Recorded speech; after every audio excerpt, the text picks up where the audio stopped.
आप सब लोगों को जय मसीह की। आइए आज के दिन इस लॉकडाउन में फिर से परमेश्वर की आराधना करेंगे, दुआ करेंगे। सर्वशक्तिमान पिता, हम आपका धन्यवाद करते हैं कि आप हमारे दयालु परमेश्वर हैं और आपका शुक्र करते हैं कि आप हमेशा हमारे साथ रहने का वायदा करते हो।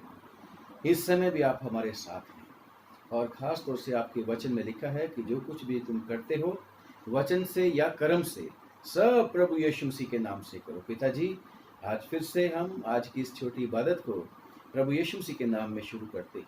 मेहरबानी करके मेरे स्वामी, दया करके तेरे वचन के ऊपर थोड़ी देर के लिए ध्यान करने में, मनन करने में हम सब की मदद करना। और जो भी प्रभु इस वीडियो को देखते हैं, प्रभु यीशु मसीह के नाम से पिता, वो सारे के सारे लोग खूब आशीष पाएं, बरकत पाएं। प्रभु यीशु मसीह के नाम से मांगते हैं, सुन ले और कबूल कर ले, आमीन। आइए परमेश्वर के वचन में से पढ़ेंगे रोमियो की चिट्ठी और उसका 8वां अध्याय और उसकी 31 और 32 आयत। सो हम इन बातों के विषय में क्या क्या कहें? यदि परमेश्वर हमारी ओर है तो हमारा विरोधी कौन हो सकता है? जिसने अपने निज पुत्र को भी ना रख छोड़ा परंतु उसे हम सबके लिए दे दिया, वो उसके साथ हमें और सब कुछ क्यों कर ना देगा? Praise the Lord. खुदावंद हमारे कलाम के पढ़े और सुने जाने पर बहुत बरकत बख्शे।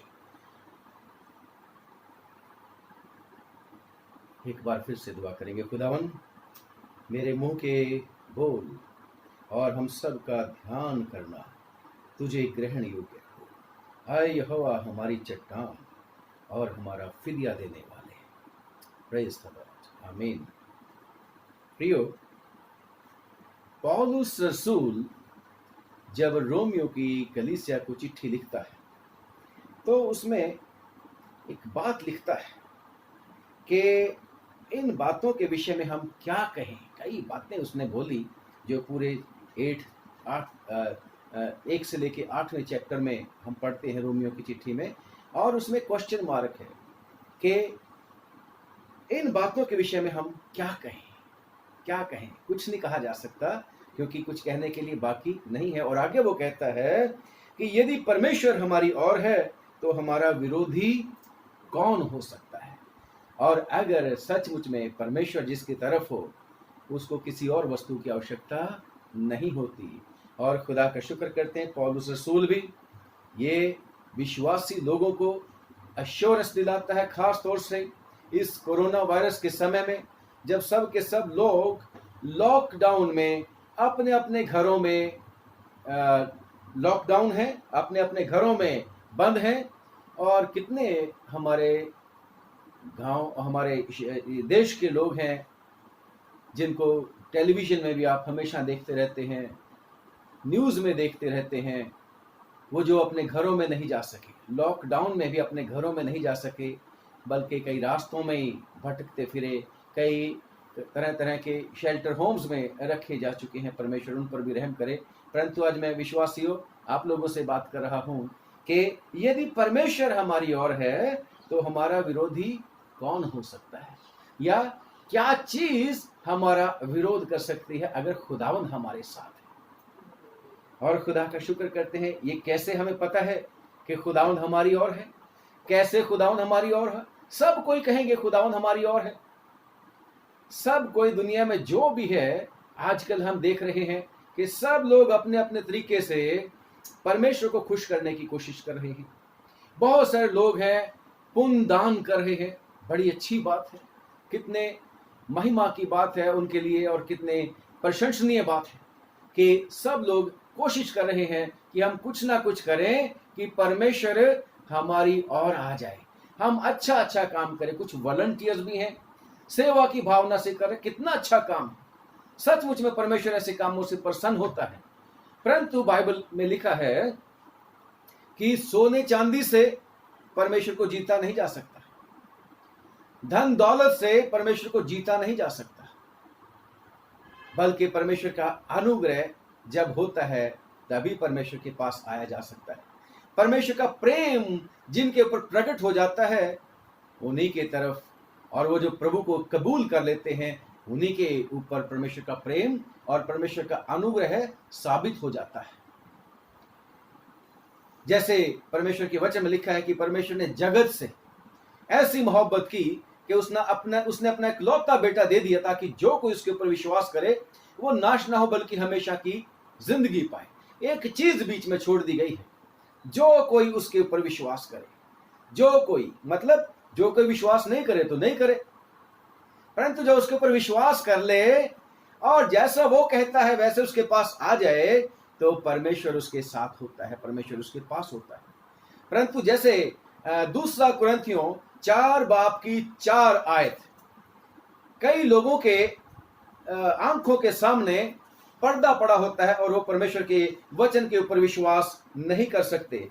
परमेश्वर, क्योंकि इस दुनिया का एक शैतान है, दुनिया का एक सरदार है जिसको प्रभु यीशु मसीह भी कहते हैं दुनिया का सरदार आता है और उसका मुझ में कुछ नहीं। दूसरा कुरिन्थियों 4:4 में क्या लिखा है? और उन विश्वासियों के लिए अविश्वासियों के लिए और उन अविश्वासियों के लिए जिनकी बुद्धि को इस संसार के ईश्वर ने अंधी कर दी है, ताकि मसीह जो परमेश्वर का प्रतिरूप है उनकी तेजोमय सुसमाचार का प्रकाश उन पर ना चमके। ये दुष्ट शैतान है। जैसे मैं आपको बता रहा था कि जो कोई उसके पर विश्वास करे, तो जिनको दुष्ट शैतान छोड़ना नहीं चाहता या वो लोग दुष्ट शैतान को छोड़ना नहीं चाहते, उनकी आंखों को दुष्ट शैतान अंधी कर देता है और सुसमाचार का जो गुड न्यूज का जो खबर है उनके सामने, उनकी आंखों के सामने पर्दा पड़ा रहता है, वो पर्दा उठता नहीं है उनकी आंखों के सामने। परंतु खुदा का शुक्र करते हैं कि जो लोग खुदावंद यीशु मसीह की अंजील के ऊपर, खुशखबरी के ऊपर विश्वास कर लेते हैं और जो प्रभु यीशु मसीह के चरणों में आ जाते हैं। यीशु मसीह के चरणों में कैसे आते थे पहले लोग? जैसे यीशु मसीह ने प्रचार किया, यूहन्ना ने प्रचार किया, प्रभु यीशु मसीह के चेलों ने फिर प्रचार किया और आज भी प्रचार होता है कि परमेश्वर का राज्य निकट आ पहुंचा है, खुशखबरी पर विश्वास करो। और खुशखबरी क्या है? कि भाई तुम्हारे लिए एक उद्धारकर्ता आ चुका है। खुशखबरी यह है कि अगर तुम परमेश्वर की धार्मिकता को पूरा करोगे, अपने अपने पापों से पश्चाताप करोगे और प्रभु यीशु मसीह के ऊपर विश्वास करोगे तो तुम्हारे पाप माफ कर दिए जाएंगे, तुम उद्धार पाओगे। ये परमेश्वर की ओर से दान है, परमेश्वर की ओर से दान है। ये ऐसे ही अपने आप में नहीं मिल जाता। जैसे इफिसियों की चिट्ठी 2 आयत में, ये अपने आप से नहीं होता, बल्कि परमेश्वर का प्रेम उन्हीं के ऊपर प्रकट होता है जो यीशु मसीह के ऊपर विश्वास करते हैं। क्योंकि परमेश्वर के वचन में लिखा है यूहन्ना की अंजील उसके पहले ही बाप में कि व्यवस्था तो मूसा के द्वारा आई, लेकिन सच्चाई, अनुग्रह और सच्चाई यीशु मसीह के द्वारा आई। यीशु मसीह के द्वारा अनुग्रह खुदावंद यीशु मसीह के ऊपर हुआ और परमेश्वर का प्रेम है जिसने हमारे ऊपर अनुग्रह किया कि हम उसके ऊपर विश्वास कर सके। परमेश्वर का प्रेम।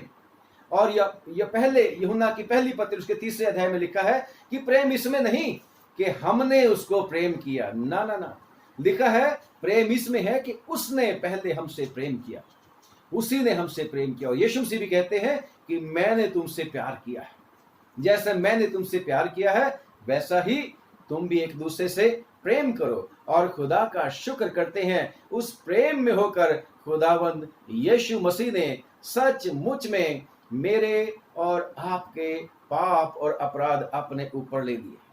खुदा का शुक्र करते हैं कि सचमुच में हमारा प्रभु यीशु मसीह दयालु परमेश्वर है और ये जो प्रेम उसने किया है सारी दुनिया से किया है, परंतु अनुग्रह से, दया से छुटकारा होता है। दया से हम उसके चरणों में आते हैं, उसका अनुग्रह जब हो जाता है। और परमेश्वर के वचन में लिखा है कि जब हमारे ऊपर उसका अनुग्रह, इफिसियों और उसका 2 अध्याय और उसके 4 आयत में क्या लिखा है? परंतु परमेश्वर ने जो दया का धनी है, अनुग्रहकारी है, जो दया का धनी है, अपने उस बड़े प्रेम के कारण जिससे उसने हमसे प्रेम किया, जब हम अपराधों के कारण मरे हुए थे, यानी कि शैतान की गिरफ्त में थे, शैतान के फंदे में थे, परंतु जब हमने प्रभु यीशु मसीह के ऊपर विश्वास किया तो लिखा है अनुग्रह ही से तुम्हारा उद्धार हुआ है। दया हुई प्रभु की, और प्रभु की जब दया हुई तो परमेश्वर हमारे साथ हुआ, परमेश्वर का अनुग्रह हमारे पास हुआ। और जब परमेश्वर की दया हुई तो ऐसे ही दया नहीं कर दी उसने शब्दों में, बल्कि उसने हमारा प्राइस पे किया, उसने हमें हमारी कीमत चुका दी। जैसे हम परमेश्वर के वचन में पढ़ते हैं, रोमियो की चिट्ठी उसका 6वां अध्याय, रोमियो की चिट्ठी और उसका 6वां अध्याय और उसकी 23वीं आयत, लिखा है क्योंकि पाप की मजदूरी तो मृत्यु है, परंतु परमेश्वर का वरदान हमारे प्रभु यीशु मसीह में अनंत जीवन है। परमेश्वर का ये वरदान है, गिफ्ट है, अनुग्रह है। अनुग्रह, नंबर 1 परमेश्वर ने हमसे प्यार किया, और नंबर 2 अनुग्रह कर दिया, उसको दया आ गई, हमारे ऊपर दया आ गई, क्योंकि हम अपने आप में अपने पापों से छूट नहीं सकते थे, इसलिए उसको तरस आ गया हमारे ऊपर कि मेरे पास आए हैं, मेरे चरणों में आए हैं, मेरी बात सुनना चाहते हैं, मेरे ऊपर विश्वास करना चाहते हैं, और उसको हमारे ऊपर दया आ गई और उसने हमारे ऊपर अनुग्रह कर दिया। और खुदा का शुक्र करते हैं, जब उसने हमारे ऊपर अनुग्रह किया तो लिखा है कि उसने हमारा पेमेंट कर दी, उसने हमारा प्राइस दे दिया। दया, कितनी बार हम लोग भी कई लोगों के ऊपर दया करते हैं, दया करते हैं। कई बार जब कोई भूखा होता है और हम कहीं खाना खा रहे होते हैं तो हमें भी तरस आ जाता है और हम उसको खाना दे देते हैं, खाना दे देते हैं, क्योंकि उसके पास खाना खाने के लिए कुछ नहीं। हमारे पास भी कुछ नहीं था कि अपने पापों के बदले में कुछ दे सकते, उसको तरस आ गया क्योंकि उसने प्यार किया हमसे और उसने अनुग्रह किया, और अनुग्रह करके कहने लगे यीशु मसीह कम ऑन अविनाश, मैं तेरा प्राइस पे कर देता हूं।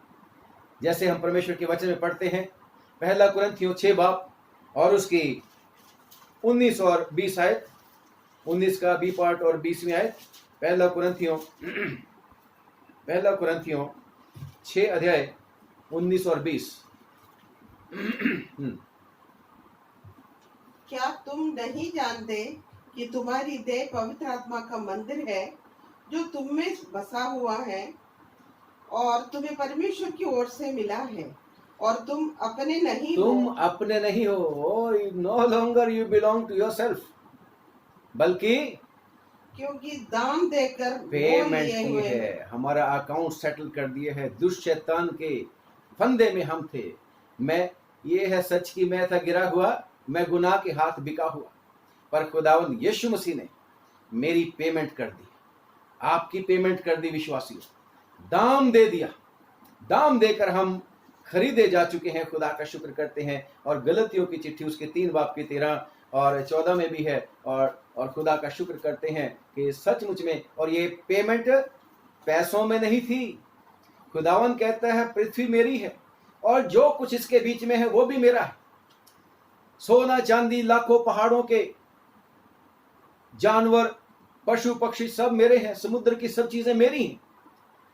परंतु परमेश्वर ने यह पेमेंट नहीं करी, बल्कि पेमेंट ऐसी कर दी कि कोई दोबारा वो पेमेंट नहीं कर सकता और दोबारा हमको उसके हाथ से नहीं ले सकता। और वो पेमेंट थी कलवरी क्रॉस के ऊपर बहाया गया प्रभु यीशु मसीह का खून।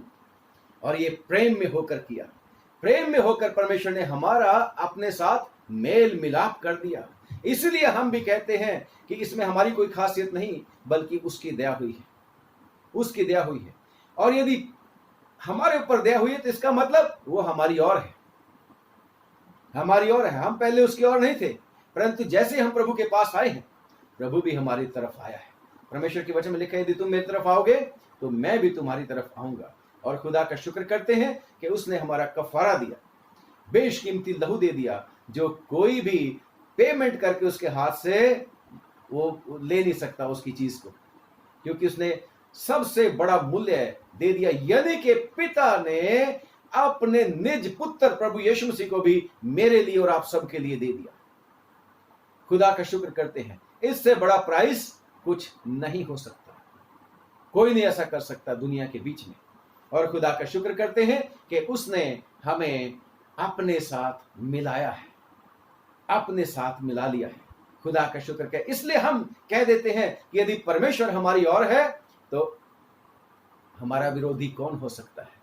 हमारा विरोधी कौन हो सकता है? हमारा क्या चीज हमें नुकसान पहुंचा सकती है? कुछ भी नहीं, क्योंकि खुदावन ने हमारे ऊपर हमसे प्यार किया, नंबर 1, उसने अनुग्रह किया हमारे ऊपर, नंबर 3 के उसने हमारा कफारा दे दिया, उसने हमारा कफारा दे दिया। खुदा का शुक्र करते हैं। और ये हमारी चॉइस नहीं थी, ये हमारी चॉइस नहीं थी, ये परमेश्वर की चॉइस है। उसने हमें चुना है। जब हमने अपने प्रभु के चरणों में आके सर टिका दिया, अपनी गलती, अपने पाप और अपराध उसके सामने मान लिया कि मन फिराओ क्योंकि ईश्वर का राज्य निकट आ गया है, तो प्रभु को हमारे पर तरस आ गया और उसने चुन लिया हमें। यूहन्ना की अंजील उसके 15 बाब की उसकी 16वीं आयत में लिखा है कि तुमने मुझे नहीं चुना बल्कि मैंने तुम्हें चुना है, मैंने तुम्हें चुना है। और खुदा का शुक्र करते हैं, चुना है तो ठहराया है कि हम बहुत सारा फल भी लेके। ये चॉइस हमारी नहीं, उसकी चॉइस है। अगर उसकी चॉइस है कि वो हमारे साथ मिल जाए, उसने हमसे प्यार किया, हमें अपने साथ मिला ले, तो फिर हमारा विरोधी कौन हो सकता है? हमें किस चीज से नुकसान हो सकता है? इब्रानियों की चिट्ठी के 13 बाब की 5वीं 6वीं में भी यही लिखा हुआ है, यदि परमेश्वर हमारी ओर है तो मनुष्य मेरा क्या कर सकता है? कोई चीज हमें परमेश्वर से अलग नहीं कर सकती, हमारा विरोध कोई नहीं कर सकता, क्योंकि खुदावंद हमारे साथ है। खुदा का शुक्र करते हैं और खुदा का शुक्र करते हैं। ये चुनाव जो है परमेश्वर का जगत की उत्पत्ति से पहले है, जिसको आप पढ़ते हैं परमेश्वर के वचन में, इफिसियों की चिट्ठी उसकी 4, 5, 6 आयतें में आप लोग पढ़ना। और उसमें लिखा हुआ तीमुथियुस की चिट्ठी में भी है कि परमेश्वर ने ये हमें जगत की उत्पत्ति से पहले चुन रखा ताकि हम परमेश्वर के लोग बन जाएं, परमेश्वर के बेटे और बेटियां बन जाएं। इसलिए कि हम उसके चुने हुए हैं। तो लिखा है परमेश्वर के वचन में रोमियो की चिट्ठी और उसके 33 आयत में, रोमियो की चिट्ठी 8 की 33 में क्या लिखा है मैडम? क्या लिखा है कि परमेश्वर के चुने हुओं पर दोष, मैं पढ़ता हूं 8वां बाब और उसकी 33वीं आयत, परमेश्वर के चुने हुओं पर पढ़ो। दोष कौन लगाएगा? परमेश्वर वो है जो उनको धर्मी ठहराने वाला है। परमेश्वर के चुने हुओं पर कौन दोष लगा सकता है? कोई नहीं लगा सकता। परमेश्वर है, खुदा है। खुदा को कोई सामना नहीं कर सकता। चाहे इस दुनिया का सरदार भी हो, उसको भी परमिशन लेनी पड़ती। दुनिया का सरदार भी हो, अय्यूब के पास जाने के लिए, उसको छूने के लिए भी परमिशन लेनी पड़ती। परमेश्वर वो है जो उन्हें धर्मी ठहरा सकता है। खुदा का शुक्र करते हैं, परमेश्वर ने हमारे ऊपर रहम किया। अगर परमेश्वर ने हमें धर्मी ठहराया, कौन हमारा ऑब्जेक्शन किसको है? कोई नहीं। परमेश्वर के चुने हुए को दोषी कौन ठहरा सकता है? दोष कौन लगा सकता है? ये परमेश्वर का इच्छा है कि हम उसके दया से धर्मी ठहरे हैं, और ऐसे ही धर्मी नहीं ठहरे। जैसे पहले पढ़ा था परमेश्वर के वचन में, जो कोई उसके ऊपर विश्वास करेगा वो नाश नहीं होगा बल्कि हमेशा का जीवन प्राप्त करेगा। प्रियो, ये विश्वास सारे लोग नहीं कर सकते, सब लोग नहीं विश्वास कर सकते, क्योंकि अगर सब लोग विश्वास कर सकते, परमेश्वर की तो इच्छा है कि सब लोग उसके ऊपर विश्वास करें, क्योंकि सब लोग परमेश्वर के पास आना नहीं चाहते। परमेश्वर के बात को पता है, उनको सच्चाई है, फिर भी वो प्रभु के पास, यीशु मसीह के पास आना नहीं चाहते। तमाम वेद शास्त्रों में, तमाम शास्त्रों में, धार्मिक ग्रंथों में यीशु मसीह के बारे में मेंशन है, परंतु लोगों की आंखों के ऊपर पर्दा डाला हुआ है, वो यीशु मसीह के ऊपर विश्वास नहीं कर सकते। परंतु जैसे मैंने बताया, अगर हम प्रभु यीशु मसीह के चरणों में आ जाएंगे, यीशु मसीह ने क्या रखा है, जो कोई मेरे पास आ जाएगा, जैसे मैंने बताया कैसे आना प्रभु यीशु मसीह के पास, तो प्रभु यीशु मसीह कहते हैं मैं उनको कभी भी निकाल नहीं दूंगा, बल्कि विश्वास करने में वो हमारी मदद करेगा। और ये विश्वास अपने आप से नहीं होता, लिखा परमेश्वर के वचन में, विश्वास सुनने से और सुनना परमेश्वर के वचन से आता है।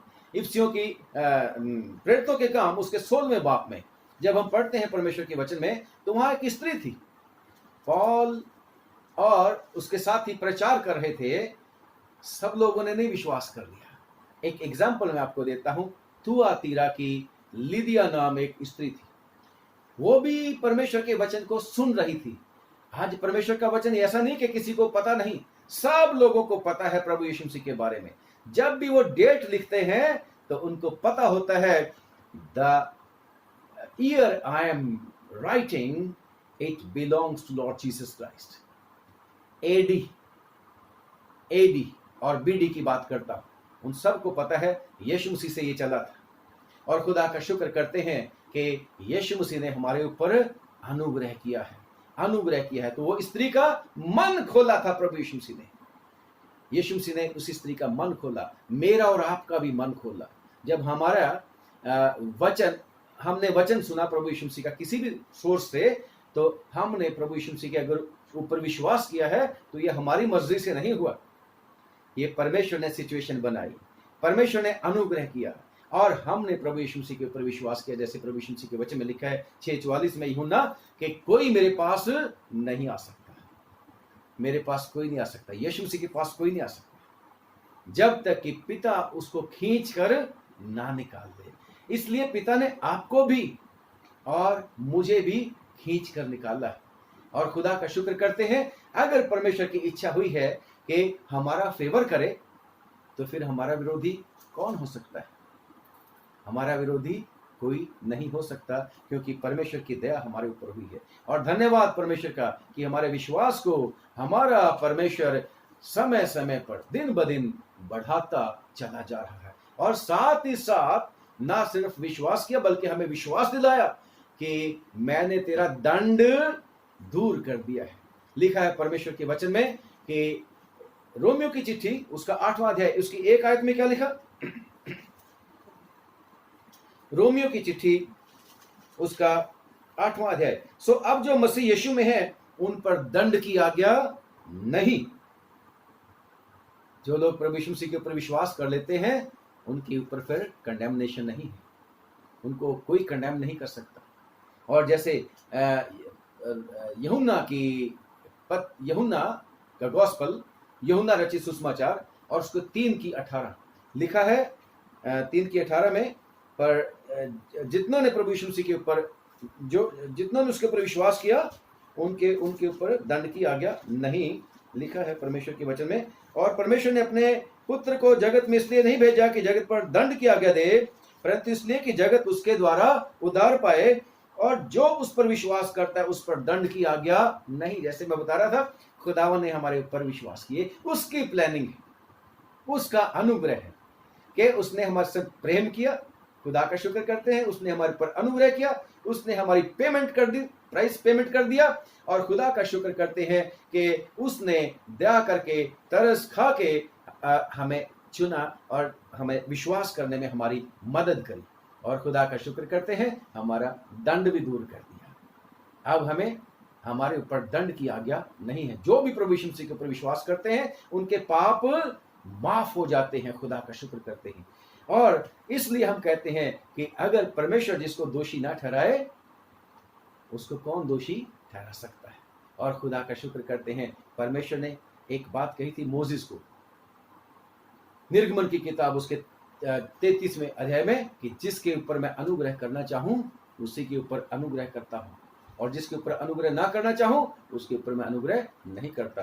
आपके ऊपर और मेरे ऊपर अनुग्रह हुआ है। और यीशु मसीह ने आपको और मेरे को अपने संगी वारिस बनाया है। यीशु मसीह ने मुझे और आपको अपने भाई कहा है। और खुदा का शुक्र करते हैं कि इतना ही नहीं कि उसने हमें अपना पवित्र आत्मा दिया है, उसने हमें अपना पवित्र आत्मा दिया है। और पवित्र आत्मा के द्वारा वो परमेश्वर का रिलेशनशिप हमारे बीच में आया है, क्योंकि पवित्र आत्मा के बिना हम उसको पिता अब्बा नहीं कह सकते। और खुदा का शुक्र करते हैं कि हम उसको पिता कहकर बुलाते हैं।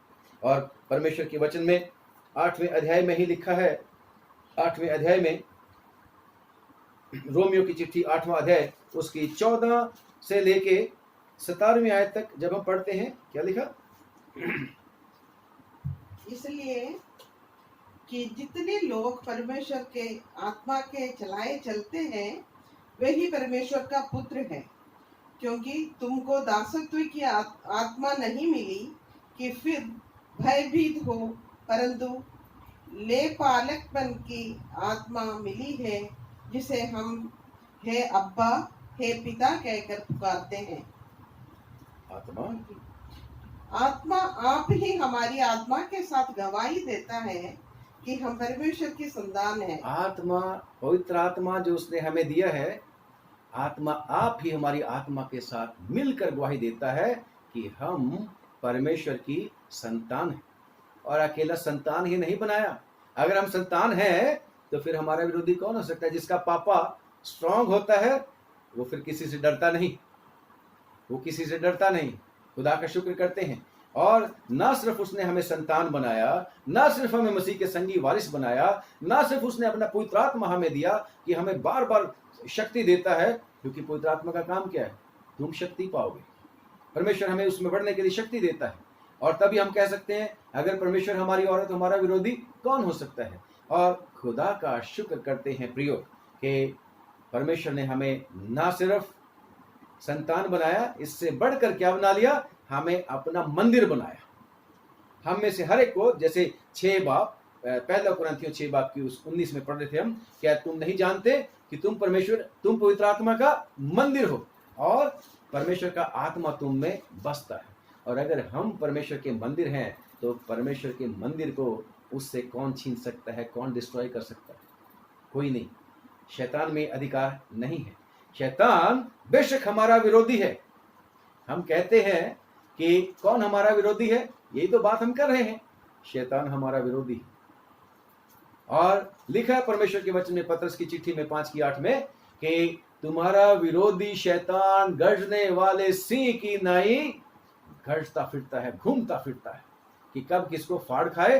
परंतु परमेश्वर प्रभु यीशु मसीह ने शैतान को कंडम कर रखा।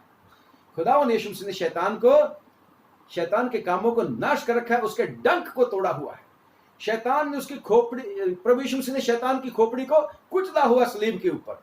और खुदा का शुक्र करते हैं कि यीशु मसीह ने कहा कि मसीह में सचेत रहो, होशियार रहो और खुदावंद यीशु मसीह में होके शैतान का सामना करो तो तुम्हारे पास से वो विरोधी भाग निकलेगा। और साथ ही साथ पवित्र आत्मा के हथियार बांध लो। इफिसियों की चिट्ठी में लिखा पवित्र आत्मा के सारे हथियार बांध लो ताकि दुष्ट शैतान का मुकाबला कर सको। वो विरोधी है हमारा, परंतु वो विरोधी को हमारे ऊपर कोई इख्तियार नहीं है। इसलिए हम कह सकते हैं, जैसे पौलुस कहता है कि अगर परमेश्वर हमारे साथ है तो हमारा विरोधी कौन हो सकता है? अगर विरोधी है भी तो हमारे सामने खड़ा नहीं रह सकता। क्योंकि खुदावंद का शुक्र करते हैं कि प्रभु यीशु मसीह को भी कहा था, प्रभु यीशु मसीह ने भी यही कोट किया था साम में से, जबूर में से, जिसको पीटर ने भी कोट किया था कि प्रभु ने मेरे प्रभु से कहा, मेरे दाहिने बैठ जब तक मैं तेरे बैरियों को तेरे पांव की चौकी ना कर दूं। और खुदावन ने हमें हम मिरास बनाया है, यीशु मसीह ने हमें हम मिरास बनाया। यीशु मसीह के पांव की चौकी शैतान है तो विरोधी उसके चौकी है, तो यीशु मसीह के संगी वारिस जो हैं उनकी भी वो चौकी है, बशर्ते कि हम प्रभु में बने रहें। इसलिए उसमें विश्वास करके हम कह सकते हैं कि अगर खुदावन मेरे साथ है तो हमारा विरोधी कौन हो सकता है? पवित्र आत्मा भी हमें परमेश्वर ने दिया है और परमेश्वर के पवित्र आत्मा के चलाए ही हमने चलना है। खुदा का शुक्र करते हैं। 17वीं आयत में भी लिखा है, और यदि संतान है तो वारिस भी, वर्ण परमेश्वर के वारिस और मसीह के संगी वारिस हैं, जबकि हम उसके साथ दुख उठाएं कि उसके साथ महिमा भी पाएं। और परमेश्वर ने हमें अपने घर के लोग बना लिया है। अगर जिसके घर के स्वामी शक्तिशाली होता है तो उसको कोई लूट नहीं सकता। यीशु मसीह ने कहा था ना मत्ती की इंजील में कि जब कोई हथियार लिए हुए अपने घर की रक्षा करता है तो उसको कोई लूट नहीं सकता, उसके घर में कोई सेंध नहीं लगा सकता जब तक कि कोई उससे शक्तिशाली आके उसको पहले बांध ले और जिन हथियारों के ऊपर वो भरोसा करता है उनको लूट ले, तभी वो उस घर को लूट सकता है। और यीशु मसीह ने ऐसा किया। शैतान शत्रु बहुत शक्तिशाली है, परंतु यीशु मसीह ने उसकी शक्ति को नष्ट किया है, जैसे मैंने बताया। और शैतान किस तरीके से विरोध कर सकता है, कैसे विरोध कर सकता है?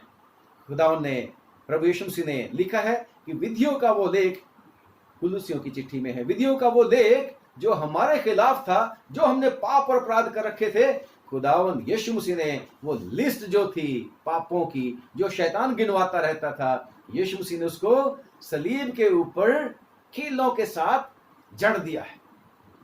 इसलिए शैतान जब भी हमारे विरोध करने के लिए खड़ा होता है तो प्रभु यीशु मसीह हमारा बिचौई, हमारा वकील, हमारे लिए दुआ करने के लिए पिता के दाहिने ओर विराजमान रहता है, हमेशा दुआ करता है, हमारी सिफारिश करता है। इसलिए हमारा विरोधी हमारे ऊपर प्रबल नहीं हो सकता। यीशु मसीह ने जो भी उसकी प्रधानताएं और अधिकार है शैतान के, उनको अपने ऊपर से उतार दिया और उसके साथ ही साथ हमारे ऊपर से भी उतार दिया। हमारे ऊपर दुष्ट शैतान का कोई अधिकार नहीं, क्योंकि हम खुदावन की संतान हैं, हम उसके घराने के लोग हैं। खुदा का शुक्र करते हैं। परमेश्वर के वचन में लिखा है, जब हम पढ़ते हैं इफिसियों की चिट्ठी उसका 3रा अध्याय और उसकी 19वीं आयत, कहते अब हम परदेसी नहीं हैं, अब हम बाहरी लोग नहीं हैं, अब तो हम परमेश्वर के घराने के लोग हो गए हैं। और इसके लिए बेशक परमेश्वर के घराने के लोग बनने के लिए हमारे लिए, जैसा मैंने बताया, बड़ी पेमेंट चुकाई गई है। परमेश्वर का अनुग्रह हुआ है, परमेश्वर की दया हुई है, परमेश्वर का प्रेम हमारे ऊपर प्रकट हुआ है, परमेश्वर की दया से हमने उसके ऊपर विश्वास किया है और हम उसके घराने के लोग बन गए हैं। लिखा है यूहन्ना की इंजील उसकी 1:12 में कि जितनों ने प्रभु यीशु मसीह को कबूल किया उनको उसने परमेश्वर के बेटे और बेटियां होने का अधिकार दिया। और खुदा का शुक्र करते हैं, परमेश्वर ने हमें ले पालक पुत्र बना लिया। और अगर हम प्रभु यीशु मसीह के घराने के लोग हैं, अगर हम उसके परमेश्वर के संतान हैं, तो फिर हमारा विरोधी कौन हो सकता है? कोई हमारा विरोधी नहीं हो सकता। और अगली बात, जो फाइनल बात मैं आपको कहना चाहता हूं, हमारा विरोधी कौन हो सकता है?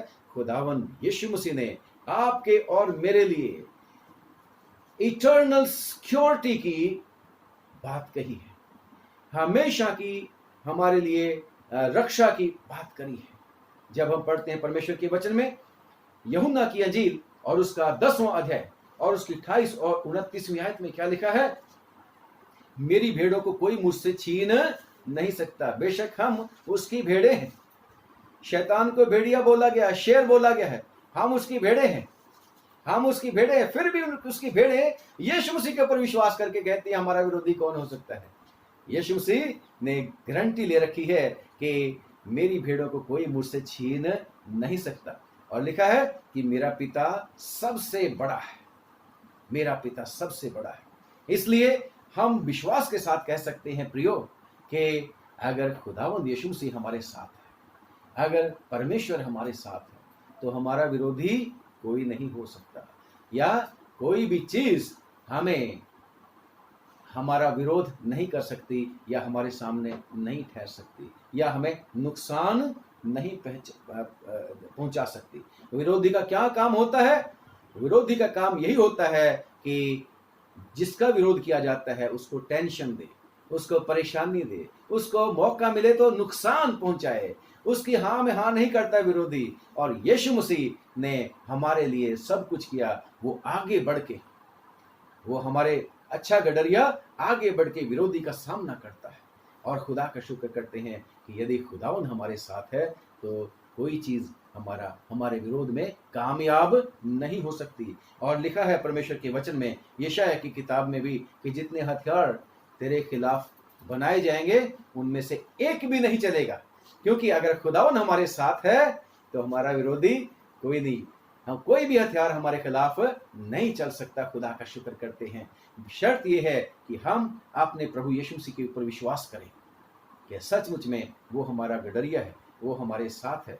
और लिखा है कि जिसने अपने निज पुत्र को ही नहीं रख छोड़ा, उसके साथ वो बाकी की चीजें हमें क्यों ना देगा? प्रोटेक्शन क्यों नहीं देगा? सब चीजें क्यों नहीं देगा? इस समय में जबकि सारी की सारी दुनिया परेशान है, सब लोगों को चिंता है, फिक्र है, देश का क्या बनेगा, सरकारों को फिक्र है, बिजनेस का क्या बनेगा, बिजनेसमैन को फिक्र है, बच्चों की फीस कहां से आएगी, लोगों को फिक्र है। लेकिन परमेश्वर का धन्यवाद करते हैं कि परमेश्वर अपने लोगों की सब जरूरतों को पूरा करता है। इस कोविड के समय में परमेश्वर हमारी रक्षा करने की जिम्मेदारी लेता है। बेशक दुष्ट शैतान हमारे मुकाबले में आता है और ये बीमारियां भी शैतान के एजेंट हैं, शैतान के हथियार हैं। लेकिन अगर हम परमेश्वर के बीच में हैं तो हमारे ऊपर फिर कोई शैतान का तीर नहीं चल सकता। और खुदावन हमारे लिए सब कुछ करता है। जिसने अपने निज पुत्र के भी नहीं रख छोड़ा, वो हमारी जरूरतों की पूर्ति भी करेगा। वो उसके साथ हमें बाकी की चीजें क्यों नहीं देगा। और लिखा है 5वें अध्याय में शायद कि लिखा है परंतु परमेश्वर हम पर अपने प्रेम की भलाई इस रीति से प्रकट करता है, 5वां रोमियो 5 की 8वीं में, कि जब हम पापी ही थे तभी मसीह हमारे लिए मरा, सो जबकि हम उसके लहू के कारण धर्मी ठहरे तो उसके द्वारा क्रोध से क्यों ना बचेंगे। क्योंकि बैरी होने की दशा में तो उसके पुत्र की मृत्यु के द्वारा हमारा मेल परमेश्वर के साथ हुआ, फिर मेल हो जाने पर उसके जीवन के कारण हम उद्धार क्यों ना पाएंगे। इस सारी की सारी परेशानियों में से परमेश्वर हमारा उद्धार करेगा, छुटकारा करेगा। और हमारा परमेश्वर तो ऐसा परमेश्वर है जो निर्जल भूमि में से भी आशीषें उपजा देता है, नदियां बहा देता है। खुदा का शुक्र करते हैं कि हमारा परमेश्वर कुछ नहीं में से भी अपने लोगों के लिए सब कुछ पैदा करने की शक्ति रखता है। अगर खुदावन हमारे साथ है तो हमारा विरोधी फिर कौन हो सकता है। और खुदा का शुक्र करते हैं, जो बेस्ट चीजें हैं वही परमेश्वर ने अपने लोगों के लिए रखी है। रोमियो 8 की 28 में कि हम जानते हैं कि जो लोग परमेश्वर के ऊपर विश्वास करते हैं उनके लिए सब बातें मिलकर, हम जानते हैं कि जो लोग परमेश्वर से प्रेम रखते हैं उनके लिए सब बातें मिलकर भलाई ही को उत्पन्न करती हैं, अर्थात उन्हीं के लिए जो उसकी इच्छा के अनुसार बुलाए हुए हैं। Praise the Lord. खुदावन ने हमें बुलाया, खुदावन ने हमें पसंद किया, खुदावन ने हमसे प्यार किया।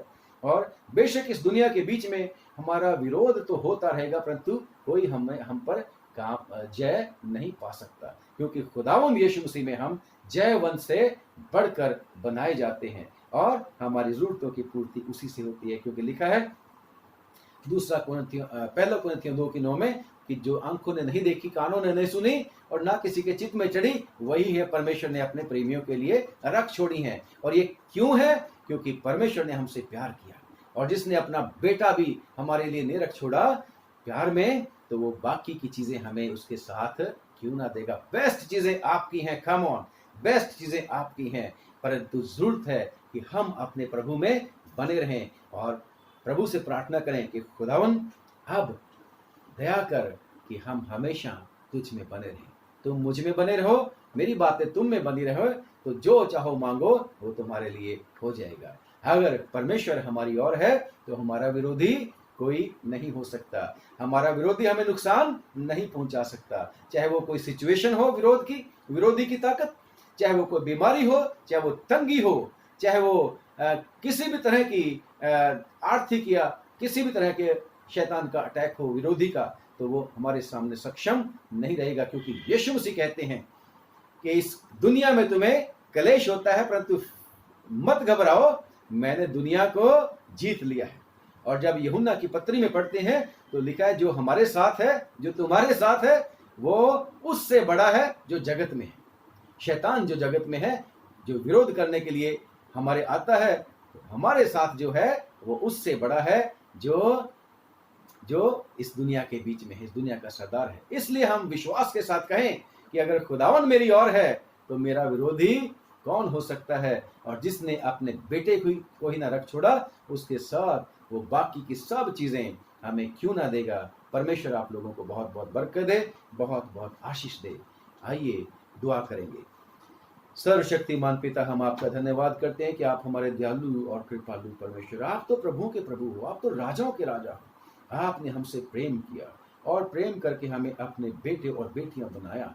तेरा शुक्र करते अपने घराने के लोग बना लिया, और तूने खुदा हमारी गारंटी ली है कि कोई भी हमें तेरे हाथ से नहीं छीन सकता। ओ खुदावन, तेरा शुक्र करते हैं कि तूने सचमुच में अद्भुत काम किया, हमारे सब पापों और अपराधों को प्रभु यीशु मसीह के ऊपर विश्वास करने के द्वारा माफ किया। खुदावन तेरा धन्यवाद करते कि तू प्रतिदिन हमारा बोझ उठाता है, हमें हर समय प्रभु जी संभाले रहता है। प्रार्थना करते हैं प्रभु, दया करके सब सुनने वालों को बहुत बहुत बरकत दे, बहुत आशीष दे, उनके घरानों पर तेरी बरकत हो। जो कुछ भी तूने इनको दिया है प्रभु जी, तेरे प्यारे बेटे बेटियों को, सारी उनकी चल अचल संपत्ति पर तेरी बहुत बरकत हुई। और प्रभु हम प्रार्थना करते हैं इन सब परिवारों को अपने लहू की कवरिंग में रखना है प्रभु। और दुआ करते हैं प्रभु इस बुरे समय में जबकि खुदा सब लोग प्रभु एमलेस हैं, कुछ पता नहीं, होपलेस है प्रभु, समझ नहीं आती क्या करेंगे, परंतु तू हमारी आशा है, तू हमारी उम्मीद है कि तू हमें कभी छोड़ेगा नहीं। हाँ प्रभु, तेरे वचन में लिखा है तू कभी भी हमें छोड़ेगा नहीं। धन्यवाद प्रभु, हम प्रार्थना करते हैं दया करके अपनी बादशाहत को खुदा पूरी दुनिया के ऊपर स्थापित कर। और खास तौर से प्रार्थना करते हैं उन लोगों के लिए जो तेरे नाम के कारण सताए जाते हैं, डराए धमकाए जाते हैं। यीशु, उनकी रक्षा तूने करनी अपने वचन के मुताबिक कि कोई मेरी भेड़ों को मुझसे छीन नहीं सकता, उनकी रक्षा करना। अब प्रार्थना करते हैं प्रभु, मेहरबानी करके इस कोरोना वायरस की लड़ाई में जो लोग प्रभु जी लड़ रहे हैं प्रभु, सारे लोग प्रभु जी, doctor, nurses, paramedical staff, police वाले प्रभु जी और मिलिट्री वाले प्रभु जी, एनजीओस, जो भी लोग काम कर रहे हैं प्रभु जी, सबको प्रभु तेरी ओर से आशीष मिले, उनके घरानों पर भी तेरी दया बने। सारे विश्वासियों को बरकत दे। हम इब्राहिम के वंश को आशीष देते हैं, मेरे परिवार पर भी आशीष देना प्रभु जी, और दया करके अपने सब लोगों के कामकाज पर भी बरकत देना, और दया करके प्रभु जी सारी जरूरतों को भी पूरा करना, बचा के भी रखना, और दुआ में बने रहने की शक्ति देना। ये सब कुछ हम मांगते हैं अपने मुक्तिदाता खुदावंद यीशु मसीह के नाम से। सुन ले और कबूल कर ले, आमीन। आप सबको एक बार फिर से जय मसीह की खुदावंद आशीष दे।